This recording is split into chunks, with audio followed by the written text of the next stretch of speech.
Angela Yee. I'm Angela Yee, and Mano is here. New Mano! Right, baby. And it's time for some Yee tea. Okay. All right. Well, earlier we were talking about Diddy, and we were talking about a third woman coming forward with a lawsuit. We were talking about his head of security speaking out about things that he witnessed.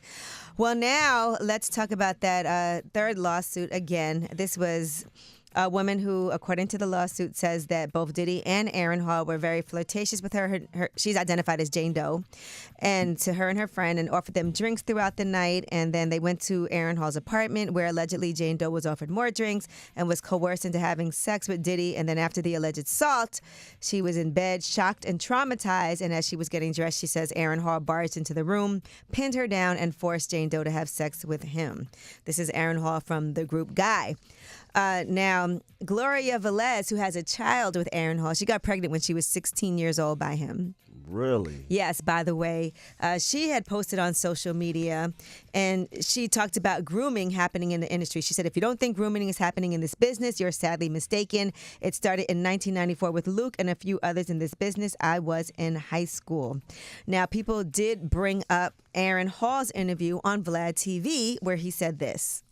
When I saw her, she was dancing with Luke. I didn't know she was a puppy. She was tall. She was big, blonde hair, bone with the black pant leather. I was like, I'm getting that. So I just went there and just grabbed her hand and went inside the hotel and gave it to her. But my whole thing is this, is that I love Gloria to death because she gave me a beautiful son. Gloria didn't do no bad thing to me. I thought she was older. So when I saw her, everybody was trying to get at her. Why y'all scared of her? I took her. All right. I didn't know Aaron Hall talk like that, though. It was I'd never heard him talk. quite aggressive, and she was only 16 at the time. She gave birth to their child when she was 17 years old. Now, after, like I told you, she talked about grooming, and then she posted a picture of her school ID and said, South Florida, 1993, 1994 teen clubs where the pedophilia men scouted and groomed. It was their playground. And Uncle Luke did not like being accused of grooming her. And he went on social media and responded, and here's what he said. I signed LaJuan Love. LaJuan Love was 14 years old. You know what you have to do when you sign him? Underage person, you got to go get consent by the court. They have to then get a lawyer.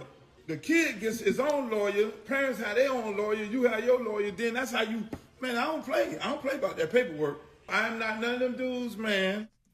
All right, and he went on to talk more about this on social media. First of all, he said he just learned what grooming was. I don't even know what it is. That's you don't know what grooming is? No. That's when they prepare you for being taken advantage of. So it's kind of like grooming an underage person so that you can take advantage of them. So they preparing you for somebody else? Or for themselves. You know, some people say, oh, she was 14 years old and he was grooming her for later on. So by the time she was 16 or 17, he could take advantage of her. All right. So he said, I don't have no problem going to court. I'm not Russell Simmons. I don't do that. The problem is when you know your brand and you know what you're singing about, you subject yourself to be in that kind of trap faster. So what you have to do is really not be about what those songs is talking about, because you can get yourself jammed up. And so that's his way of saying that, you know, he knew what kind of hole he was in based on his music, so he always made sure he protected himself. And then he said, everyone around me, I encourage them to be great, better businessmen, women, better parents, better community servants. I have a long list of individuals who work for me that are multi-millionaires. And so that was his response to that. And he does know how to go to court. If you guys recall, Right, you know, he did a whole court decision that affected. That's right, hip-hop in general, the music business. Absolutely. Sampling. Obscenity. It was an obscenity case. Right.